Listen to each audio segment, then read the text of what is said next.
Welcome to the newsroom. I am Simisola Adigun.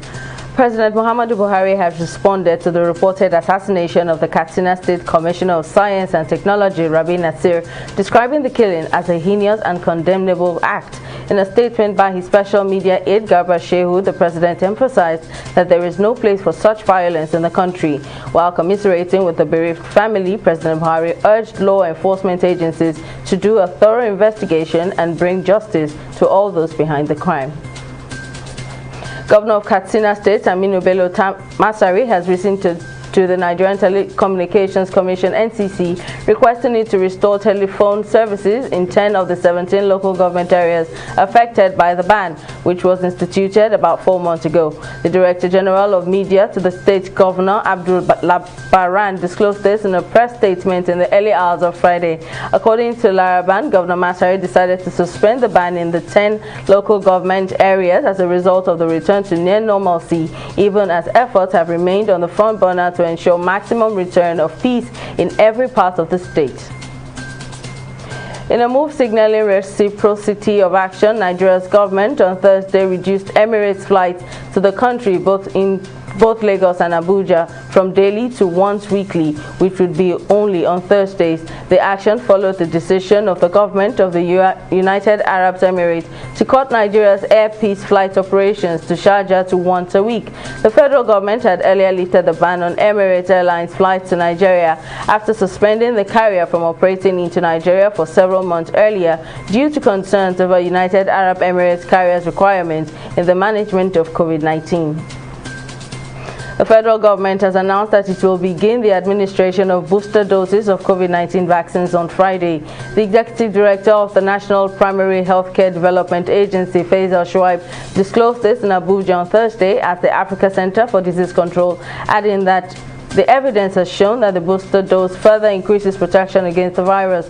Shuaib also urged fully vaccinated citizens to receive the booster dose, as this is an opportunity to be further protected from the COVID-19 pandemic.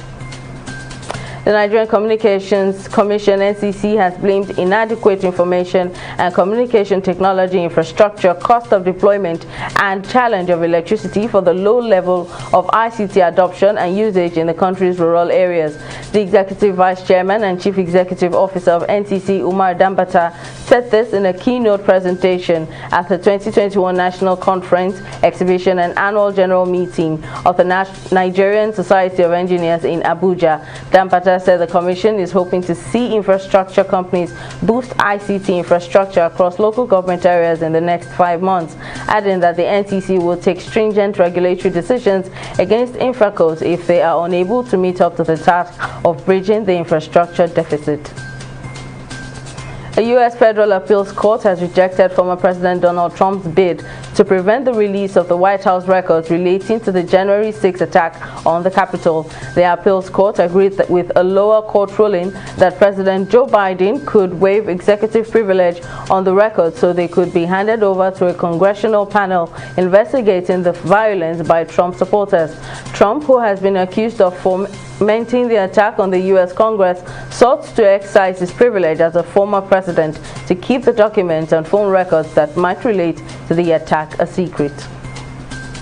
Real Madrid captain Marcelo is set to leave Real Madrid after 15 years. The veteran has established himself as a club legend at Los Blancos, with whom he had made 533 first-team appearances and won 22 trophies. According to reports, the 33-year-old Marcelo is out of contract at Real Madrid this coming summer, and his deal at the club is not likely to be renewed. The veteran left-back has established himself as a club legend at Los Blancos, with whom he has made 533 first-team appearances and won 22 trophies. That's all at this time on the newsroom. Join us again for more updates. I am Simisola Adigun.